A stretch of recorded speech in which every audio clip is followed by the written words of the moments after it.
నేడు ఏపీ వ్యాప్తంగా వైసీపీ నిరసనలకు పిలుపునిచ్చింది. నకిలీ మద్యం వ్యవహారంపై వైసీపీ ఆందోళనలు చేపట్టనుంది. నకిలీ మద్యం కుంభకోణంతో కూటమి ప్రభుత్వం ప్రజల ప్రాణాలతో చెలగాటమాడుతుందని వైసీపీ మండిపడింది. నకిలీ మద్యం తయారీని చంద్రబాబు సర్కార్ కుటీర పరిశ్రమల మార్చిందని వైసీపీ ఆగ్రహం వ్యక్తం చేసింది. అన్ని నియోజకవర్గ కేంద్రాల్లోని ఎక్సైజ్ కార్యాలయాల ఎదుట నిరసనలు చేపట్టనుంది. నకిలీ మద్యం రాకెట్లో ఉన్న వారందరినీ అరెస్టు చేయాలనే డిమాండ్తో ఆందోళనలకు పిలుపునిచ్చింది వైసీపీ. నకిలీ మద్యంతో ప్రజల ప్రాణాలను బలిపీఠంపై పెట్టడంపై నెట్టింట ఆగ్రహం వ్యక్తమవుతుంది.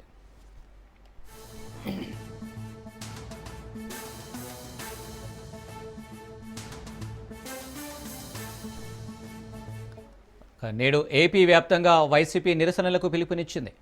నకిలీ మద్యం వ్యవహారంపై వైసీపీ ఆందోళనలు చేపట్టనుంది. నకిలీ మద్యం కుంభకోణంతో కూటమి ప్రభుత్వం ప్రజల ప్రాణాలతో చెలగాటమాడుతుందని వైసీపీ మండిపడింది. నకిలీ మద్యం తయారీని చంద్రబాబు సర్కార్ కుటీర పరిశ్రమలా మార్చిందని వైసీపీ ఆగ్రహం వ్యక్తం చేసింది. అన్ని నియోజకవర్గ కేంద్రాల్లోని ఎక్సైజ్ కార్యాలయాల ఎదుట నిరసనలు చేపట్టనుంది. నకిలీ మద్యం రాకెట్లో ఉన్న వారందరినీ అరెస్టు చేయాలనే డిమాండ్తో ఆందోళనకు పిలుపునిచ్చింది వైసీపీ. నకిలీ మద్యంతో ప్రజల ప్రాణాలను బలిపీఠంపై పెట్టడంపై నెట్టింట ఆగ్రహం వ్యక్తమవుతుంది.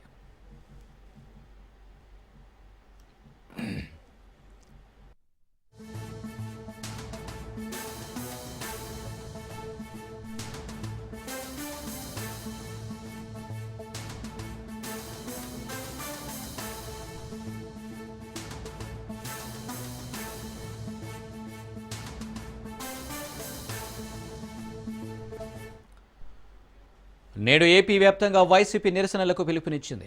నకిలీ మద్యం వ్యవహారంపై వైసీపీ ఆందోళనలు చేపట్టనుంది. నకిలీ మద్యం కుంభకోణంతో కూటమి ప్రభుత్వం ప్రజల ప్రాణాలతో చెలగాటమాడుతుందని వైసీపీ మండిపడింది. నకిలీ మద్యం తయారని చంద్రబాబు సర్కార్ కుటీర పరిశ్రమలా మార్చిందని వైసీపీ ఆగ్రహం వ్యక్తం చేసింది. అన్ని నియోజకవర్గ కేంద్రాల్లోని ఎక్సైజ్ కార్యాలయాల ఎదుట నిరసనలు చేపట్టనుంది. నకిలీ మద్యం రాకెట్లో ఉన్న వారందరినీ అరెస్టు చేయాలనే డిమాండ్తో ఆందోళనలకు పిలుపునిచ్చింది వైసీపీ. నకిలీ మద్యంతో ప్రజల ప్రాణాలను బలిపీఠంపై పెట్టడంపై నెట్టింట ఆగ్రహం వ్యక్తమవుతుంది.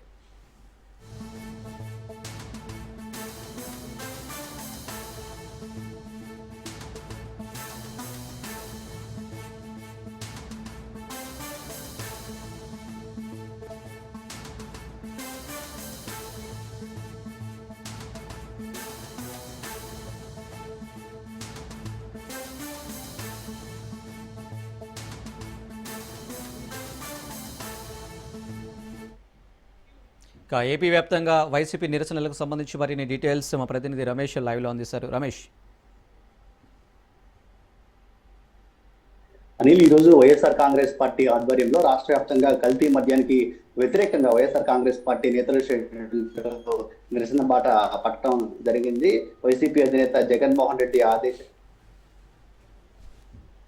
నియోజకవర్గ సమన్వయకర్తలు, ఎమ్మెల్యేలు కూడా ఈ కార్యక్రమంలో పాల్గొంటారు. తెలుగుదేశం కూటమి అధికారంలోకి వచ్చిన తర్వాత తాజాగా అన్నమయ్య జిల్లా ములకల చెరువులో పెద్ద ఎత్తున నకిలీ మద్యం తయారీ డంపు బయటపడింది. ఇక్కడ తయారైనటువంటి నకిలీ మద్యం రాష్ట్ర వ్యాప్తంగా సరఫరా అవుతుంది. బెల్ట్ షాపులకు, అదేవిధంగా వైన్ షాపులకు కూడా ఈ కల్తీ మద్యం సరఫరా అవుతుంది. దీన్ని తాగి ప్రజలు అనేక మంది అనారోగ్యం పాలవుతున్నారు. ఇప్పటికే కొంతమంది మరణించినటువంటి పరిస్థితి కూడా ఉంది. ఈ నేపథ్యంలో కల్తీ మద్యానికి వ్యతిరేకంగా వైసీపీ ఆధ్వర్యంలో ఈ రోజు నిరసన కార్యక్రమాన్ని చేపట్టడం జరిగింది. మొత్తం అన్ని నియోజకవర్గ కేంద్రాల్లో కూడా వైఎస్ఆర్ కాంగ్రెస్ పార్టీ శ్రేణులు, ఎమ్మెల్యేలు కూడా ఈ నిరసన ర్యాలీలో పాల్గొంటారు. ఆ తర్వాత ఎక్సైజ్ కార్యాలయానికి వెళ్లి కల్తీ మద్యం పైన చర్యలు తీసుకోవాలంటూ కూడా అధికారులకు వినతి పత్రాలు ఇవ్వనున్నారు. ఇప్పటికే కల్తీ మద్యానికి సంబంధించి తెలుగుదేశం పార్టీ నేతల ప్రమేయం బయటపడింది. గతంలో తెలుగుదేశం పార్టీ నుంచి పోటీ చేసినటువంటి జయచంద్రారెడ్డితో పాటు మరికొంతమంది కూడా ఈ నకిలీ మద్యం తయారీలో ప్రధాన పాత్ర పోషిస్తున్నారని ఆరోపణలు వస్తున్నటువంటి నేపథ్యంలో ఇప్పటికే టీడీపీ జయచంద్రారెడ్డిని పార్టీ నుంచి సస్పెండ్ చేయడం జరిగింది. మరోవైపు కల్తీ మద్యంకు కారణమైనటువంటి జనార్దన్ రావును ఇప్పటికే పోలీసులు అరెస్ట్ కూడా చేసినటువంటి పరిస్థితి. మరోవైపు కల్తీ మద్యం వ్యవహారం పైన పూర్తి స్థాయిలో విచారణ జరిపేందుకు ప్రభుత్వం సిట్ ఏర్పాటు చేసింది. అయితే ఈ పరిణామాలన్నింటినీ కూడా వైఎస్ఆర్ కాంగ్రెస్ పార్టీ తప్పుపడుతుంది. కల్తీ మద్యానికి సంబంధించి తెలుగుదేశం పార్టీకి సంబంధించిన ప్రభుత్వ పెద్దలే కల్తీ మద్యాన్ని ప్రోత్సహిస్తున్నారు. అందులో భాగంగానే తెలుగుదేశం పార్టీ నేతలు ఇందులో ఉన్నారని ఆరోపిస్తున్నారు. అంతేకాకుండా ఈ కల్తీ మద్యం విషయంలో సిబిఐ చేత విచారణ జరిపించాలని చేస్తూ ఉన్నారు. కల్తీ మద్యం బాధితులు ఎవరైతే ఉన్నారో వారందరికీ కూడా ప్రభుత్వం తక్షణంగా ఆర్థిక సహాయం అందించాలి, ఆ కుటుంబాలను ఆదుకోవాలనే డిమాండ్తో ఈ రోజు నిరసన కార్యక్రమం కొనసాగుతూ ఉంది. Right Ramesh, thank you.